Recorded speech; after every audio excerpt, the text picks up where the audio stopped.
demonstration that that can be done, and it may have some application in biofuels down the line to make. And so that's one of the other those are the 3 sponsored projects at the moment. There is another one as well in Chris Prather's lab where there's some funding for it, and that's to make a compound called glucaric acid. Again, a novel pathway that has to be created to do that, and that glucaric acid would then be the basis to make, again, a chemical to be made, to be used to make other compounds, perhaps a biofuel, for example. Then there's 15 or so non-sponsored or associated projects, many of which have to do with biofuels that we count as Synberg projects, but they're not funded by Synberg funds. So those are the test beds. I haven't told you anything about the thrusts as yet. So the thrusts, now we talk about thrusts, which means sort of energy and projects that are supposedly driving the test beds, or are certainly related to the test bed. So the first thrust is parts. So parts are basic components, and I mentioned them before. A gene would be a part. A ribosome binding site would be a part. A promoter would be a part. Terminators. All these parts are put together in an ordered, specified, designed way. And when you assemble all these parts, you get a larger series, which could be called a device, which has higher order function. So a device would be a series of parts that have now a certain function on their own. They could be a circuit, for example, or an oscillating circuit to drive expression in an up and down, an oscillating way. That would be what we would call a device. Okay, that's an example of a device. Devices are the second thrust. And we have many projects in parts. But one thing that's the most important part of the parts is that it's all well and good to assemble parts and try to characterize them and whatever. But as important, and certainly a lot of emphasis we place on it here, is to redesign parts to serve new functions.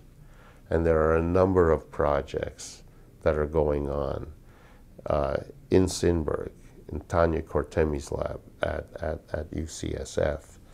She's into redesigning parts using computer-assisted design to help her to change functions so that proteins, these are the output of genes, obviously, now take on different functions. They assemble, they associate with each other where they didn't before. And she's using programs to drive this in a designed way. So she's trying to design proteins that now assemble.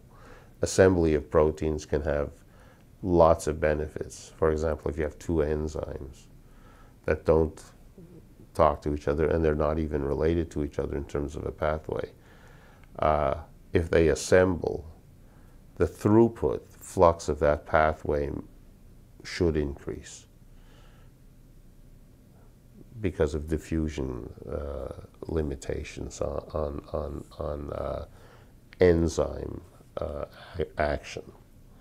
So one of the major thrusts of our parts thrust is redesign of parts, and in a systematic and specified way, not just random. Although people do this, they change genes by random mutagenesis, what they call directed evolution. That's not something we're doing directly unless we need to. And if it happens, it's on an ad hoc basis for any given gene. Within the thrust, in the parts thrust, there is a large project, a series of projects where redesign of parts is taking place. And Wendell Lim is doing some of that as well. So that's the parts thrust. Now, in essence, why are we doing this? Well, two reasons. One, creating new parts that could be useful in specific applications. And also to acquire parts for the registry, basic parts, advanced parts. Now, we understand that not every part's going to have a need right away, and it's going to have a specific need and not more than one need. And so some of the parts will be driven by the test beds. So in other words, if a microbial cell factory needs a series of genes, some of which don't exist, and we redesign a gene to serve a particular function, so that new gene, as it were, will be put into the parts registry. So the parts registry will be served by the test bed, come from the test bed. And in other cases, the test bed will benefit from the registry because somebody put a part into the registry that you can use in the test bed. So there's a two-way passage between thrust and test bed. The test bed drives the thrust, and the thrust drives the test bed. So we talked about parts, devices, and the devices are very interesting. Scaffolding proteins, building scaffolds so proteins can scaffold each other, that's a device that's going on. I mentioned circuits and systems to actually analyze how these circuits are going to be used. So devices, there's a lot of projects in it as well. The parts and the devices thrust each have leaders of those thrusts. Drew Endy, one of the so-called founders of synthetic biology, he leads the devices thrust. Wendell Lim, who's also the deputy director of Synbio, excuse me, he leads the parts thrust. The third thrust is chassis, cells.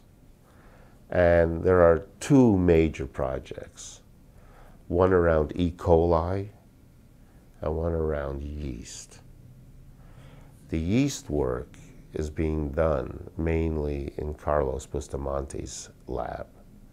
And they're trying to develop a minimal cell, a minimal yeast cell to be used for the production of many different biofuels or other chemicals. And that is to take out all the unnecessary genes and functions from the cell so that it can use its energy to be hardy and survive, and then overproduce the compound of interest. And actually they're trying to develop a mitochondrion within the yeast to carry out that function as well. It's very exciting work. In George Church's lab, and George is the thrust leader, he's trying to do similar work in E. coli, minimize E. coli, get rid of a lot of functions that aren't necessary. But more important, to reconstruct it so that it's safer, to change the genetic code so that it can exist as a safe organism. If extraneous DNA gets in there, it won't function properly. So it'll die. It won't work. So it's a safety thing, and we can talk about safety and security in a moment. But what the chassis thrust is attempting to do is to develop a series of E. colis that can meet the needs of the various test beds. In addition, if you know George, he's very into developing technology, new ways to do genetics in advanced ways. So instead of, one sometimes has to knock out a particular gene or introduce a new gene. So it's knock out or knock in, they call that. And George is developing methods in his lab to do this in an automated way, and many at a time. So it's multiplexing, this whole process of doing genetic recombination in E. coli. And that's fascinating stuff, and developing technology and instruments